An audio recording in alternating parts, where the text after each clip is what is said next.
Hi folks, Craggy again. Just done a bot versus bot with these two.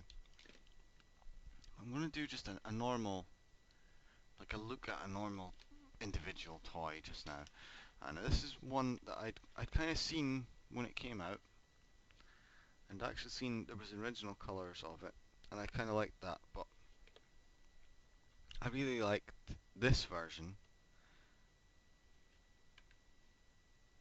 Heroic Gobits Roswell from TFCon in 2013. So it's GoBot's Pathfinder. I think it was Pathfinder. It's a UFO, and it's a repaint of, I believe, yes, iGear Cosmos. I don't know what the iGear Cosmos was called. It was too big. I fell out with iGear because they went from making Huffer and Sea Spray that were like this big to making things that were like this-ish big, and doubled, a little more than doubled the price. So they made them bigger than all the ones that I had before and all the official ones that I had of the mini bots, and they added an extra twice as much on to the cost. And to be entirely honest, they didn't look that good. One of the things, like the Cosmos, like look at this. Well, in this case she, but uh, Cosmos came with this, the little space bubble helmet. Fine, I suppose. Um, Except I don't think you can remove it, and Cosmos never. I just it didn't fit for the character for me. But for a GoBots character that I didn't really care about. I I did occasionally watch GoBots when I was little, and I think I watched the Rock Lords movie a few times because it was one that they had in the video shop I used to go to and rent stuff. Videos, kids. But I seen this online and it's so gorgeous. I mean, ignore the fact that there's a translucent shaft going right up its crotch, and just look at like the fact that you can put it on a stand, a clear stand, and make it look like it's sort of hovering or flying. And if you put it as a flying saucer mode, it's even cooler. And it's still pretty cool like this. I don't see any other place to clip the stand into. The stand itself's really nice. There's this main hole that you can peg this right in, but then you can peg it in a little bit on each of the other holes that are on here. There's ones on like uh, every side here. I'm guessing that these ones maybe peg into other parts of the toy that seem to be like a 5mm. Yeah, you could in theory peg the toy in using one of the pegs and one of the holes on the toy. I don't know why you would when you've got a stand, but hey. So that comes with it in the package. Really quite cool. The toy itself is pretty nice. Look at the ray gun it comes with. Very Flash Gordon-y. And that's kind of why I like the fact that it has the space helmet. It's very much a throwback to those early sort of space movies and that kind of thing. Space movies and cartoons and so on. Um, yeah, it certainly doesn't seem like it's going to come off. I mean, it seems like it will come off, but yeah, I don't think you'd be able to put it back on again. And I'm going to admit, getting this part up, this fin pulled up from the bottom there, right pain.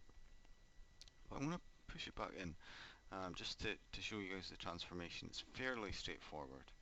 Um, you can probably guess where it's going, given how round the whole thing is. But nice posability, ball joints out the wazoo. These bits move up and down as well. There's a waist joint, ball joints on the hips. This knee is a little bit loose sometimes. At certain points, this knee is a little bit loose. This one's fine. The arms are very, well, not very, very tight, not like too tight, but tight enough.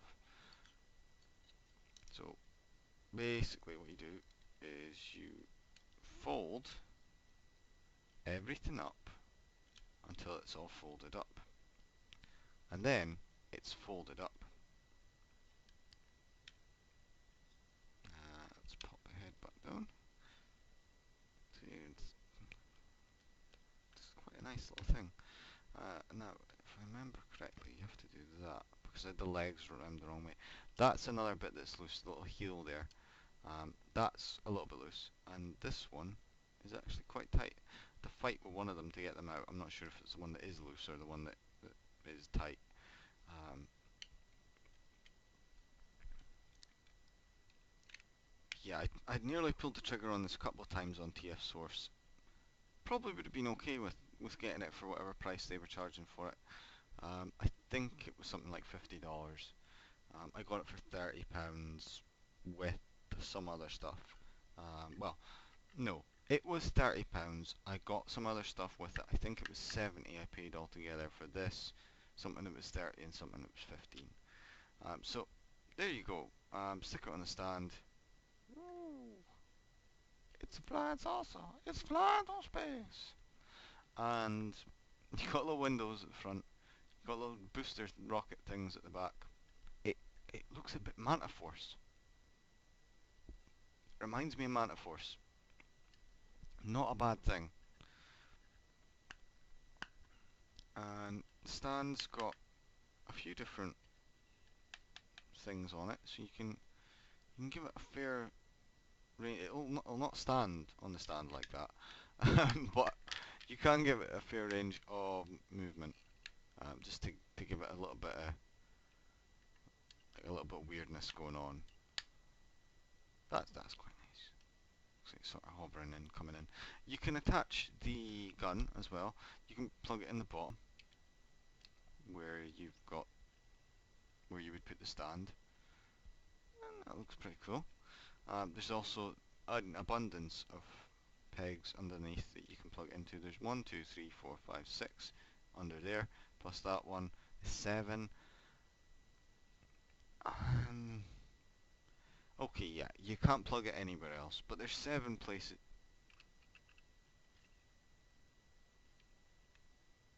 Yeah, you can't really reach the hands inside, but there's 7 places you can plug the gun in, wherever you want, wherever you fancy, to give it a bit of armament. Imagine that it doesn't fire like just death rays that are probably going to take out like the Empire State Building and the White House until Will Smith goes and kicks ass. Um,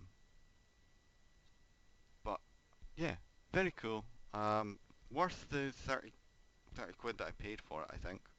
Um, Especially if you like GoBots.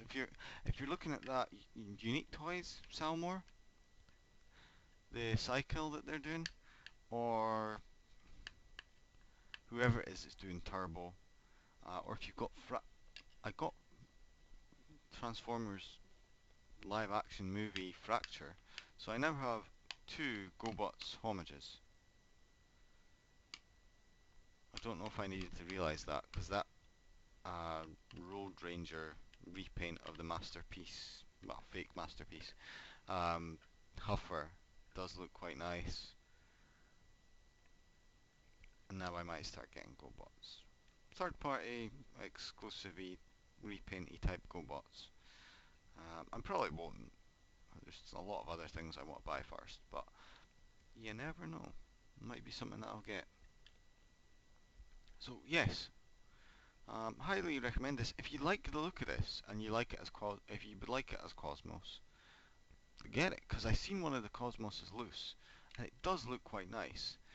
I'm happy to get the Hasbro one because, well, it's a heck of a lot cheaper. It's smaller, so it'll fit with my other ones, and I think he comes with a little space shuttle as well.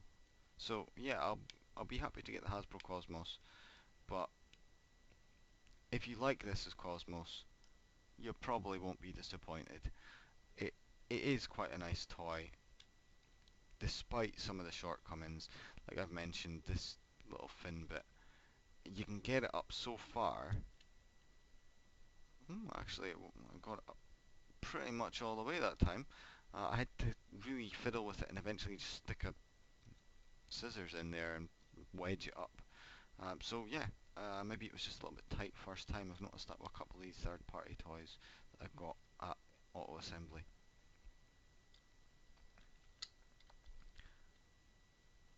So yes, if you like this, if you like GoBots, if you like Cosmos, if you like flying saucers, if you like robots that you can jam a thing up their crotch, um, yeah, go for it. Get it.